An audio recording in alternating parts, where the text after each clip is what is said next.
पुरानी बात है। एक आदमी था जिसे एक बीमारी थी, बहुत ही ज्यादा बोलने की। वो 2 मिनट भी शांत नहीं रह सकता था। दवाई के रूप में उसे बोलना जरूरी था, अन्यथा उसके शरीर में हलचल होने लगती थी। उसे किसी भी विषय में हर 2 मिनट में बोलना ही होता था। वो आदमी भी इससे बहुत परेशान था और सोचता था कैसे इससे छुटकारा पाऊं। वो गुरु की तलाश में बाहर निकला। उसे एक पेड़ के नीचे एक गुरु साधना में लीन दिखाई दिए। उसने सोचा यही शायद मेरी मदद कर सकते हैं। वो साधना पूरी होने का इंतजार करने लगा। जैसे गुरुजी साधना से बाहर आए, वो आदमी उनके चरणों में गिर गया और बोला, गुरुजी, मैं आपका शिष्य बनना चाहता हूँ। गुरुजी ने भी उसको अपना शिष्य बना लिया। बाद में गुरुजी को इस बात का पता चला कि उस आदमी को बहुत ही ज्यादा बोलने की आदत है। वो आदमी 2 मिनट भी चुप बैठ नहीं सकता। वो आदमी हर रोज गुरुजी से एक ही बात पूछता कि गुरुजी, इस दुनिया का सबसे बड़ा ज्ञान क्या है?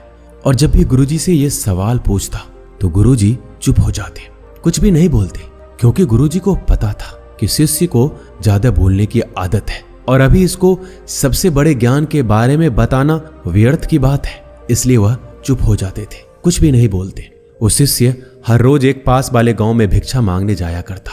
वहां से भिक्षा मांगता और वहां से जो कुछ भी मिलता आश्रम में लेकर आता। गुरुजी को इस बात का पता था कि शिष्य को कुछ ज्यादा बोलने की आदत है, इसलिए गुरुजी उस शिष्य का ख्याल रखते, ध्यान रखते कि कहीं मुसीबत में ना फंस जाए। एक दिन वह शिष्य एक गांव में भिक्षा मांगने जाता है और किसी घर में जाकर भिक्षा मांगता है। अब उसे ज्यादा बोलने की आदत थी। वो 2 मिनट भी चुप नहीं बैठ सकता था, इसलिए उसने उस घर में नजर घुमाई तो उसकी नजर एक भैंस पर पड़ी। भैंस शरीर में बहुत मोटी थी और उसके घर का दरवाजा बहुत छोटा था। तभी उस शिष्य ने उस घर के मालिक से कहा, भाई साहब, आपकी भैंस तो बहुत मोटी है और आपके घर का दरवाजा बहुत छोटा है। यदि ये भैंस मर जाए तो इस दरवाजे से इस भैंस को बाहर कैसे निकालोगे आप? जैसे ही ये बात उस आदमी ने सुनी, वो डंडा लेकर शिष्य के पीछे पड़ा उसे मारने के लिए, लेकिन शिष्य वहां से भाग खड़ा हुआ। अब भला कोई आदमी अपने ही घर के नुकसान के बारे में कैसे सुनेगा, वो भी एक भिक्षुक के मुख से। वो शिष्य वहां से भागते हुए एक दूसरे घर में जाता है और वहां पे जाके वो भिक्षा मांगता है और वहां भी उस घर में वो नजर घुमाता है कि किस विषय के बारे में इस घर के मालिक से बात करूं। तभी सामने एक औरत बैठी थी। उस औरत से वो कहता है, देवी, आपने हाथों में इतनी खूबसूरत चूड़ियां पहन रखी है, यदि आपके पतिदेव मर जाए तो इस चूड़ियों का क्या करोगे? वो औरत भी शिष्य पर बहुत गुस्सा हुई और डंडा लेकर उसके पीछे दौड़ पड़ी। उस औरत ने कहा, एक भिक्षुक अपने मुख से ऐसा बोलता है? एक तो मैं आपको भिक्षा दे रही हूं, ऊपर से आप मेरे पति को ही मार रहे हो। ऐसा करके उस औरत ने शिष्य को अपने घर से निकाल दिया। अब शिष्य की वो आदत थी, वो कई बार मार खा चुका था, लेकिन उसकी आदत छूट नहीं रही थी।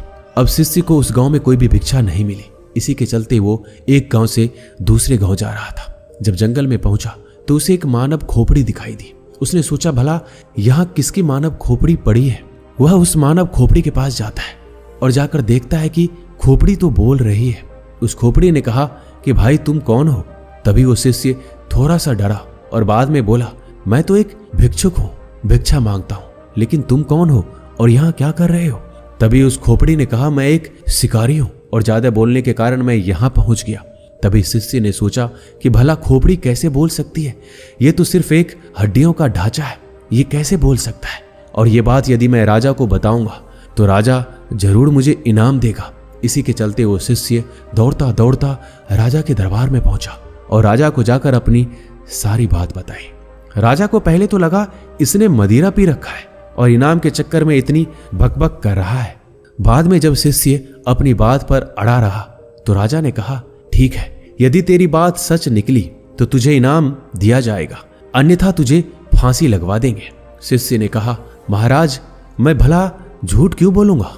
आप मेरे साथ चलकर जंगल में देख लीजिए, आपको खुद विश्वास हो जाएगा। इसके बाद राजा ने आदेश दिया कि 4 सैनिक इसके साथ जाओ और अगर इसकी बात सच निकलती है तो इसको अपने कंधे पर बिठाकर लाना और यदि बात झूठ निकलती है तो उसको घसीटते हुए राजमहल लेकर आना। अब जैसे ही चारों सैनिक वहां पर पहुंचे तो वहां पर खोपड़ी पड़ी थी और उस खोपड़ी से वह शिष्य ने पूछा कि तुम यहां कैसे पहुंचे? तो खोपड़ी कुछ नहीं बोली। बार बार शिष्य ने उस खोपड़ी से पूछा, लेकिन खोपड़ी कुछ नहीं बोल रही थी। बहुत देर होने के बाद सैनिकों ने उस शिष्य को पकड़ लिया और घसीटते हुए राजमहल में लेकर आए और राजा से आकर कहा कि महाराज जी, ये तो झूठ बोल रहा है। खोपड़ी तो वहां पड़ी है, लेकिन खोपड़ी भला कैसे बोल सकती है? ये तो मूर्ख आदमी है, इसको तो कुछ पता ही नहीं है। तभी राजा ने आदेश दिया कि इस आदमी को फांसी पर लटका दो। इतना सुनते ही वो आदमी थर थर कांपने लगा और अपने गुरु को याद किया। गुरुदेव, आज मुझे बचा लीजिए, नहीं तो आज मेरी मौत पक्की है।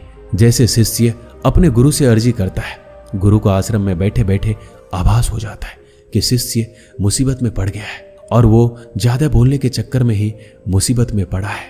गुरु भी जल्दी जल्दी अपने शिष्य के पास आता है और राजा को जैसे तैसे समझाकर उस शिष्य को वहां से छुड़ा देता है और शिष्य और गुरु दोनों ही आश्रम में वापस आ जाते हैं। तभी वो गुरु कहता है कि मैंने तुझे कितनी बार कहा है कि ज्यादा मत बोलो, ज्यादा बोलने के चक्कर में आदमी कभी कभी बुरा फंस जाता है। तभी वो शिष्य कहता है, गुरुजी, मेरी आदत पड़ गई है, अब मैं चाहकर भी इस आदत को छोड़ नहीं पा रहा हूं। मुझे पता है कि मुझे सिर्फ दुनिया का सबसे बड़ा ज्ञान मिल जाएगा तो मेरा मन अपने आप शांत हो जाएगा, मैं अपने आप चुप हो जाऊंगा। लेकिन आप हो कि मुझे सबसे बड़ा ज्ञान बता ही नहीं रहे हो। मैं आपको कितने दिनों से पूछ रहा हूं। जैसे ही उस शिष्य ने सवाल किया, गुरुजी फिर से चुप हो गए, कुछ भी नहीं बोले। अब वो शिष्य गुस्से में वहां से चला जाता है और कहता है, गुरुजी, मुझे बड़ा ज्ञान बताना ही नहीं चाहते। इसके बाद वो शिष्य एक तरफ जाकर बैठ गया। रात का अंधेरा पड़ गया था, शाम हो गई थी। प्रकृति में पाए जाने वाले हर चीज अपनी गहरी नींद में चले गए। तभी शिष्य आकाश में देखता है, सारे तारे टिमटिमा रहे हैं और रात की एक शांत आवाज सुनाई दे रही है जो अंधेरी रात में हमेशा सुनाई देती है। तभी शिष्य को धीरे धीरे एक आभास होता है, उसको एक आवाज सुनाई देती है। वो आवाज थी मौन की। उसका मन एकदम खुश हो गया, वो कुछ भी बोल नहीं पा रहा था।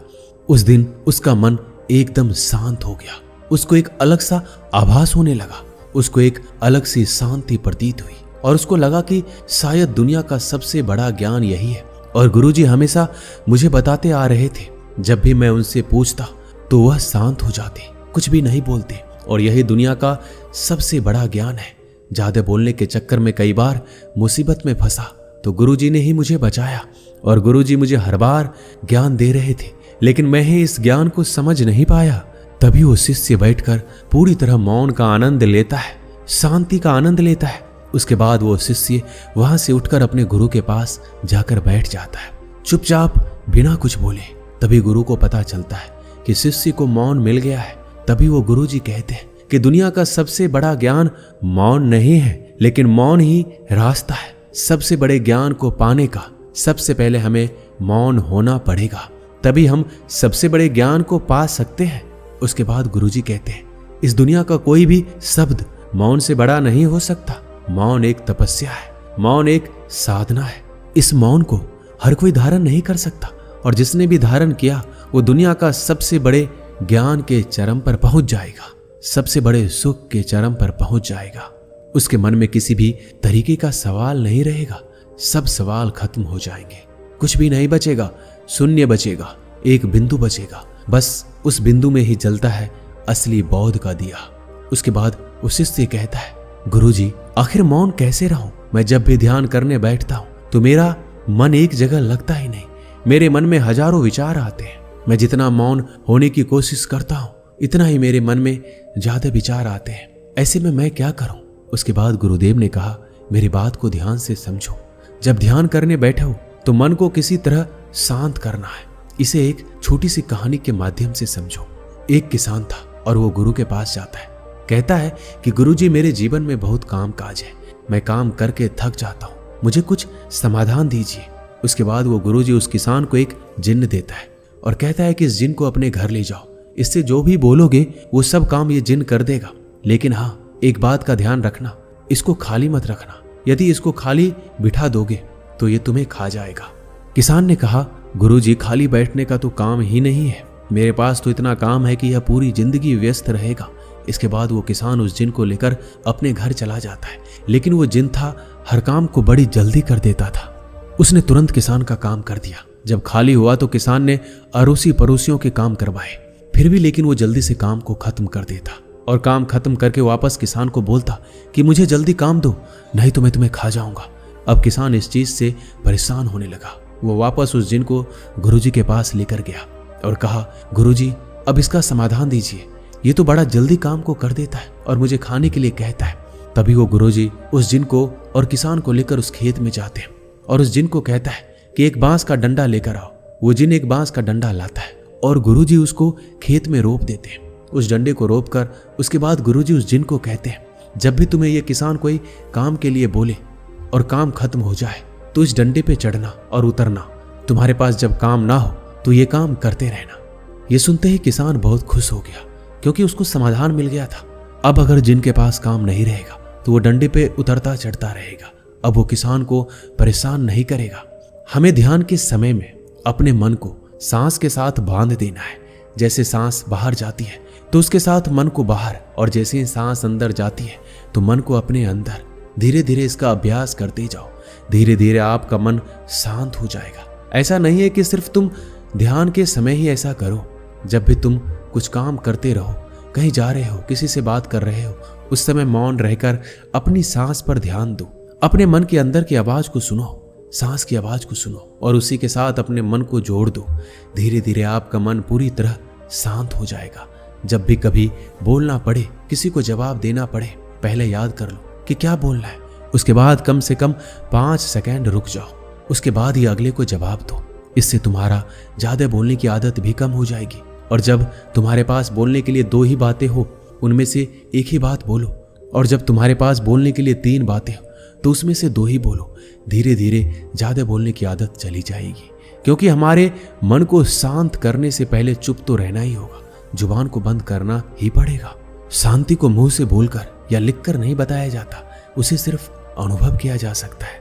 और जब तुम मौन होकर अपने ध्यान में उसको अनुभव करोगे, तभी उसकी तुम्हें सही असलियत का पता चलेगा। अब उस शिष्य को मौन का महत्व पता चल चुका था। उसे दुनिया के सबसे बड़े सुख का अनुभव हो चुका था। उसे असली शांति का अनुभव हुआ। हमें भी अपनी जिंदगी में मौन होकर उसका लाभ उठाना चाहिए। इस मौन के अंदर जो शांति है, उसका वास्तव में कोई अद्भुत अनुभव होगा, क्योंकि इतने बड़े बड़े संतों ने, भगवान बुद्ध ने इसको सबसे सर्वोपरि बताया है, सबसे बड़ा सुख बताया है, ज्ञान का पहला मार्ग बताया है। तो हमें भी अपने जीवन में मौन होकर अपने मन को शांत करके इसका अनुभव जरूर करना चाहिए। दोस्तों, इस वीडियो में बस इतना ही। मिलते हैं अगली वीडियो में। अपना ख्याल रखिएगा। धन्यवाद।